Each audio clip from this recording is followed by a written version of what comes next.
got a friend who loves football, and she told me about Soccer Saturday, where you watch blokes watching football. That's a bit weird, isn't it? It's like if a parade went by your house and you sent someone to the window to have a look for you. What's happening now? That sounds lovely. And now? To explain the point of sport, please welcome Soccer Saturday host Jeff Stelling.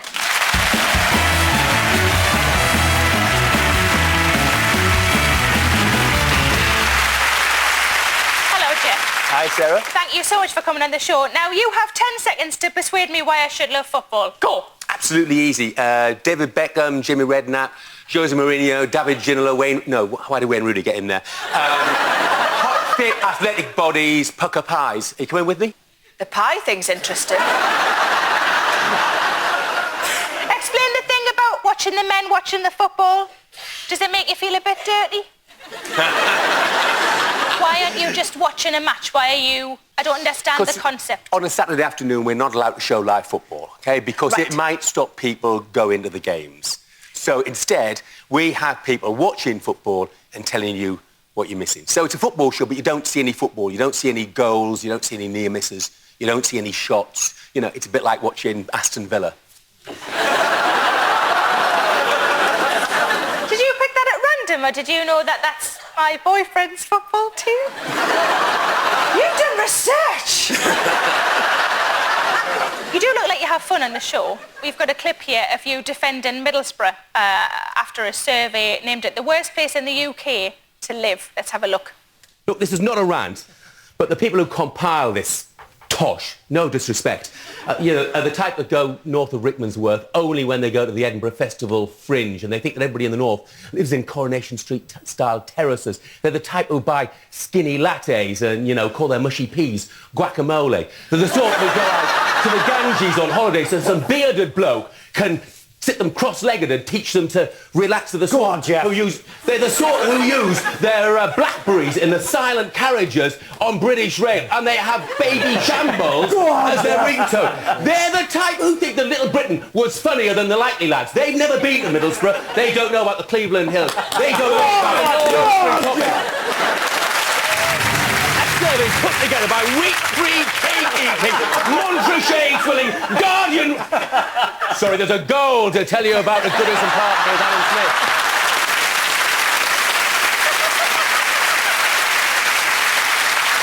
Now, you support Hartlepool 0, don't you? That's what...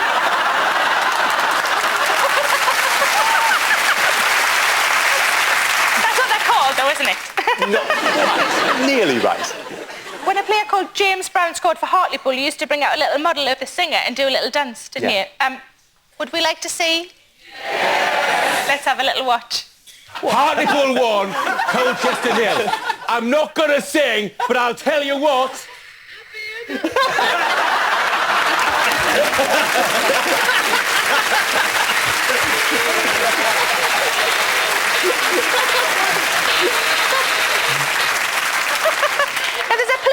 David Goodwillie, do you plan to do something similar with him? I don't do stand-up. You're a bit of a sex symbol, aren't you? No, he is. Don't be mean. Did you get pervy letters from fans? Occasionally. Did you get mine?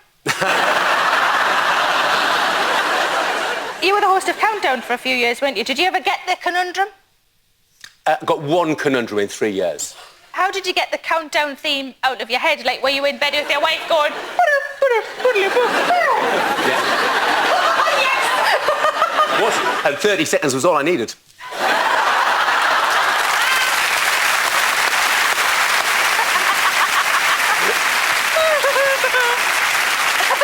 Did any rude words appear while you were host? Yes. Yeah, they did. I mean, most of them got cut out, but...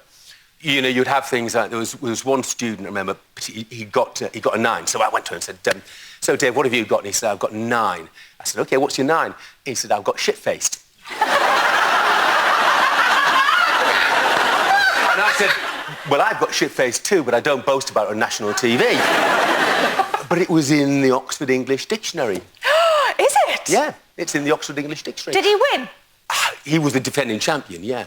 It wasn't just the contestants. Sometimes you had people in Dictionary Corner as well who were mischievous. Gino D'Acampo, celebrity chef. He is a naughty man. So I crossed to him and I said, OK, Gino, I said, what have you got in Dictionary Corner? He said, Jeff, I've got a 6. I said, OK, what's his 6 then? He said, Minga. I said, Gino, you cannot have Minga. He said, OK, Jeff, I got a 5. So what was the 5? No. So, Jeff, those guys you talk to on Soccer Saturday, they really know what they're talking about, don't they? I don't really know anything about football, but I reckon I could give it a go. How hard can it be?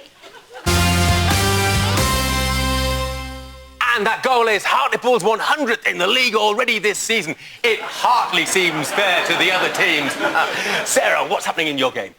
Well, there are lots of men in coloured shirts, but I'm not sure who are the goodies and who are the baddies. It looks like only one of the players remembered to bring a ball and now everyone's chasing around trying to get it. And the crowd seem to be asking if someone takes it up the arse. Arsenal have scored at the Emirates. We'll keep an eye on that one, that's for sure, because we've got 2 teams who badly need a win if they're going to qualify for the Champions League next season. So... Oh, well, it sounds like there have been developments already. Sarah? Oh, Rachel has just said she still loves Ross. I love Ross. That's Ross County and Rachel Town. I'm not surprised, Sarah. The form Ross County are in 3 consecutive away wins on a Wednesday and no yellow cards. That's the first time that's happened since February 1994. Oh, my God. Quickly back to Sarah. Give us an update. Talk about embarrassing. This bloke has got a cock that looks like a parsnip. I don't get it. Why do these fellas go on the pitch wearing such short shorts?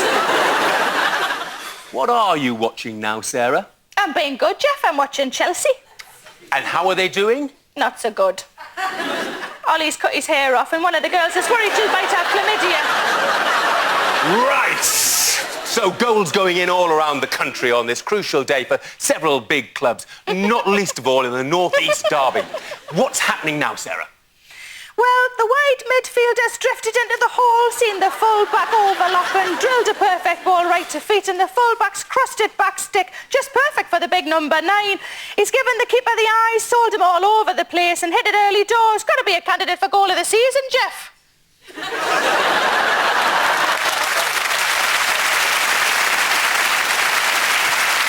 Oh.